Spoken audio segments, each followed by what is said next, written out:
Well, here we are, episode 2 of the secondary podcast, and I've got 2 fine young men here with me. I've got Christopher Ruoff and Jason McCloskey, and they're here to talk about maybe a talent show or broadcasting club. So, Joe, we'll start with you. What sort of things are happening with regards to the talent show? Well, the broadcasting club has decided they wanted to host a talent show, but not an in-person one. We're thinking maybe something that's pre-recorded, very similar to that, like Britain's Got Talent or America's Got Talent. Okay. So they would have to. So how would it work? They would have to record their own performance, and then share it with Chris or with you, or put it into a particular site or a Google site or something like that. Mm-hmm. And there are a few possibilities. What we're gonna do definitely is we're gonna broadcast it on the TVs during like every Wednesday or so, every regularly period. So that when you say TVs, they're the ones around the secondary building. Yes. Fantastic. All right, and so we'll have the sound turned up, and so they can actually see and hear. Yeah, and nice. We're thinking morning break is better because lunch break is much more like everyone's moving around this bus. Sure.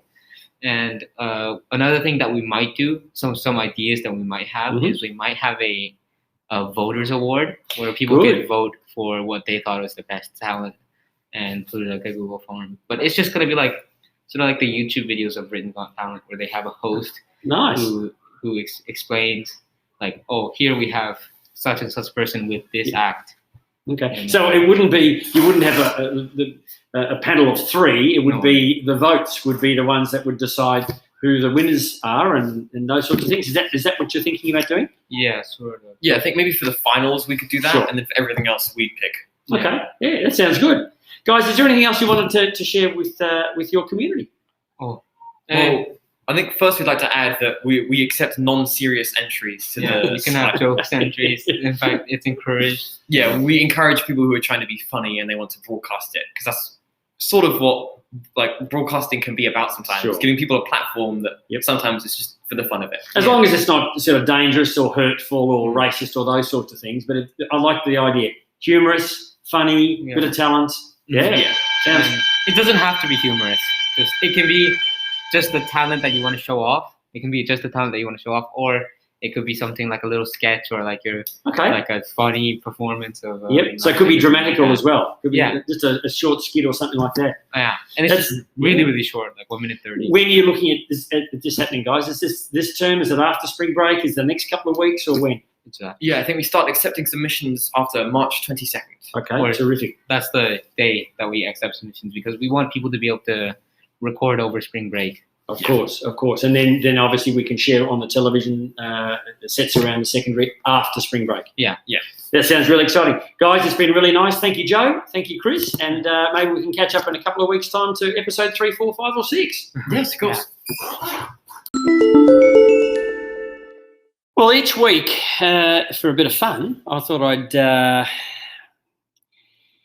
a chat with a teacher, a casual fireside conversation, just so that students and the community get to know each of our wonderful teachers. And this week, to kick us off, I've got Mr. Love with us. Hello, Mr. Love. Dun, dun, dun. Hello there, Mr. Roland. It's really nice to be able to sit down and just have a general chat. And this conversation could go anywhere. Oh, boy. I know. I suppose one of the interesting questions that I always like to ask anyone is I'd love to find out, you're a teacher, you've been a teacher for many years, but you didn't always, once you finished school, did you want to be a teacher when you left school, or how did you end up being a teacher in Korea, Mr. Love? I had a conversation with a student just 5 days ago about this very subject. And it was nice to have such, personal, very respectful questions coming from the students. And of course, who doesn't love talking about themselves? Myself included. So anyway, it all began when I was a young teenager. One of my first jobs was to work at an after-school program, for a couple hours in the afternoons, 3:30 to 5:30, and take care of young kids, like, age 5 to 12. And, do crafts, do sports, do games with them. I loved it. Where were you? Which country? Like, I didn't even ask. Whereabouts were you? This was the capital of Canada, Ottawa. Okay. And I was going to university at that. Well, no, I guess in that time I was in high school still, and then I would later go on to university there, also in Ottawa. And yeah, I just loved it. It felt like a calling because I just loved working with kids. I love the energy, and it's still to this day. I love the energy that I get from kids. It keeps you young. It does. But I mean, from what I know of your career, I mean, you've been to some of the most amazing countries and places and schools in the world. And, you know, when I look at your international path, I do in admiration. Tell us a little bit about, you know, where did you go? What did you do? Yeah, and I think that came from, I very nicely, lovingly blame it on my parents and my father's work that took us to many countries. He worked in the armed forces for Canada. So we, on average, we move around from place to place, sometimes internationally, sometimes every 2 years, 2.5 years. So yeah, I think I got the travel bug in me from that. And I initially worked in the Metro Toronto area for when I started my teaching career for the first 5 years. And then I was off. Dominican Republic, Egypt, Alexandria, Egypt. That's where I met Mrs. Love. Right, okay. And Helsinki, Finland. That's where my daughter was born. And then Tanzania, Arusha, Tanzania. That's where my son was born. And Kuwait in the Middle East there. And then here. I mean, when you start talking about that, I automatically go, you must have a real strong understanding of what many of our kids go through, because many of our students at the school do a similar thing. Their parents are in industries that require them to move. So you must, not just as a child, but now as a professional, also have that affinity with what they've done. I mean, does that give you a better insight into the kids that come into your class? That's a good question. It's not something that I've really thought about, quite honestly, very, very often. So I appreciate this question. I think it is something that I explicitly talk about very often with the kids about, you know, just having the right attitude and the right demeanor to situations where, you know, it can be very stressful at times, and it can be a lot of tumultuous change that people are dealing with. I mean, certainly look at the last couple of years, all kinds of stressful situations and change. But if you have the right attitude and you treat people right and you put a smile on your face and you make the best of a situation, and these are the soft skills that carry you far. But it's interesting you say that, because it's for both when you were a student in moving as a family, but also now that you're a professional moving your family. Yeah.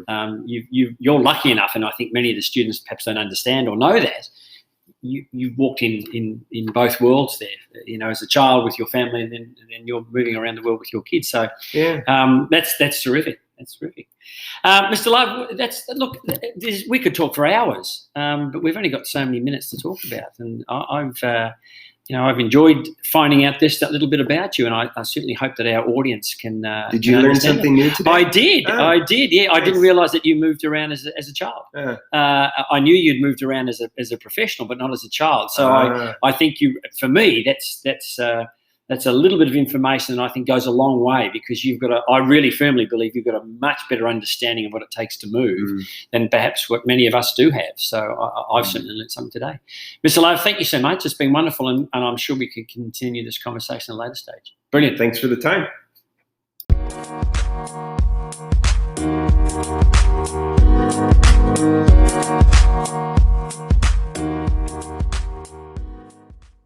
I've got Yenna and Mathilde here, and they are super keen to talk about the Bears Club, because it's a club that's been going for a long, long time in the school, and you guys are probably aware of that, but you are the leaders of it in the school for the moment. So, Yenna, we'll start with you. What is the Bears Club? Okay, so basically, we're supposed to help organize if there's any tournaments regarding to sports for the entire school, or help the athletes raise money if there's any fundraising going on for them to help support traveling. Okay. And when you say the whole school, you're actually meaning elementary as well as secondary. Yeah. So it really is a club that goes across the whole school. Yeah, as she says, looking into the distance. Yes. Well, for the Bears Club, we're Yep. more focused towards middle and high school. For elementary, we would help try to find scorekeepers for their tournaments. But you're still supporting sport across Yeah. the whole school. Yeah, that's fantastic. Sorry, keep going. You were saying what else? Well, that's basically it. Yeah, that's it. So what things you got coming up, Mathilde? If you could perhaps add to the conversation as well. What was the question? Well, the question, have you got any plans coming up? Because it's been really hard for the Bears Club during this COVID situation, because obviously when we plan for events, all of a sudden they're cancelled. And that makes it really hard for you guys. So have you got any events that are possibly coming up, depending on what happens with regards to the COVID regulations? We've been trying to have a game for the basketball boys in girls' high school against BFS. Yep. But I got cancelled because of Corona. Yeah. So we don't know yet. Well, I think I was talking with Mr. Wilson maybe yesterday or the day before, and he was suggesting that he's looking at some other competition against BFS coming up really soon. Maybe next week. Yeah, next week. I think so. And so hopefully the Bears Club can be involved in supporting those ones. Because what sort of events are we talking about? Is it basketball, volleyball? I think it's both. Both, okay. Yeah. And at here and at BFS as well? Yeah. Okay. So I think that's really what the Bears Club is all about. It's a wonderful support for those the athletes. That's cool. Girls, it's been really nice to talk and to chat and to catch up about the Bears Club, and we hope that these events come off in the future and that we can continue to support the athletes. Thanks for coming in. Thank you. Thank you.